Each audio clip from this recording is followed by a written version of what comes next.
vais vous parler du problème de ce que j'appelle le temps distendu en astrologie. Le temps distendu, qu'est-ce que ça signifie pour moi? Ça signifie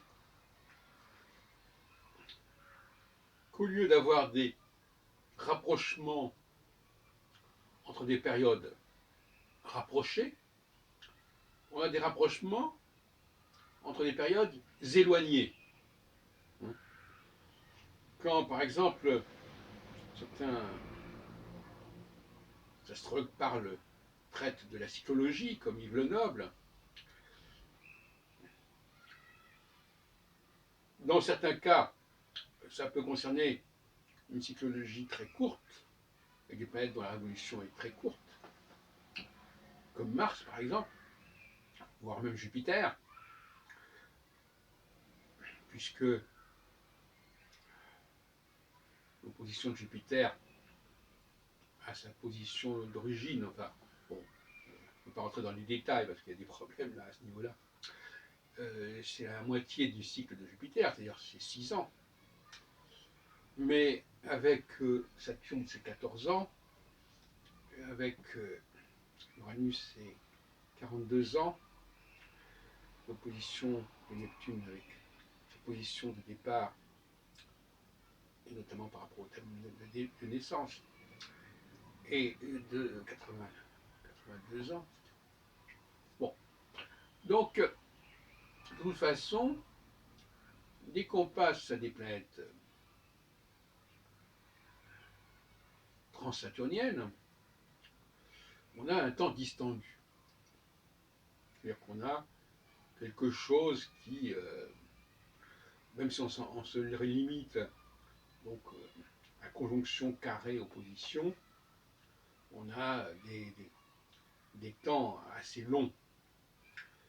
Et si on admet un point qui n'a pas forcément été mis en avant par les chercheurs dans ce domaine, qu'il y a un rapport de cause à effet d'une phase par rapport à l'autre, ce qui serait logique, qu'une phase préparera l'autre phase suivante, eh bien, tel événement qui serait censé annoncer tel autre événement, préparer tel autre événement, peut se produire, peut se situer très longtemps en amont, et inversement en aval, si c'est la conséquence de cet événement. Dans le cas d'Uranus, le carré de Saturne de Uranus à sa position natale se produit tous les 20 ans environ, 40 ans donc pour les oppositions, et pour les conjonctions, bien entendu, 84 ans. Alors, où est-ce que je veux en venir, en fait? Je veux en venir à ce que cette conception du temps distendu, qui n'est pas présentée comme telle par les praticiens, mais évidemment, ils n'en sont pas forcément conscients d'ailleurs, puisqu'ils n'introduisent pas le facteur causalité. Le temps distendu, c'est comme quelqu'un, par exemple, qui dans sa vie expliquerait tel événement de sa vie parce qu'il a vécu 20 ans plus tôt, ou 40 ans plus tôt. Ça n'a pas beaucoup de sens. C'est ce que ça qu'on appelle le temps distendu. En revanche, expliquer quelque chose qui s'est produit 3-4 ans plus tôt, ça se comprend. On n'est plus dans le temps distendu. Or, dans le cycle de Saturne, tel que je le pratique et tel que je conseille qu'on le pratique, les périodes, les écarts, les intervalles entre deux aspects majeurs d'une même planète, par rapport à elle-même ou par rapport à d'autres facteurs, d'ailleurs, ce qui reste un autre problème encore, sont assez brefs.